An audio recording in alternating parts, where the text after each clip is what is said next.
At what rate per annum will the principal triples in 16 years. ఇక్కడ rate of interest కనుక్కోవాలి. Principal triples in 16 years. Let the principal be x. Amount అనేది 16 yearsలో triple అవుతుంది. So amount equal to 3x. A is equal to P plus I. Amount అంటే principal plus interest.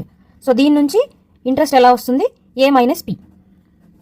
ఏ అంటే 3x minus P X. Interest 2x వచ్చింది.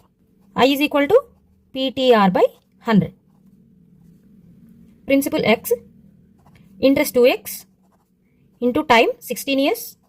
We have to find rate of interest R by 100. X cancel అవుతుంది. 2 1s 2 8s,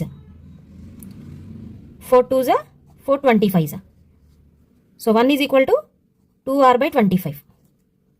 so దీని నుంచి r is equal to by 25 becomes into 25 into 2 becomes by 2. 12 1/2%.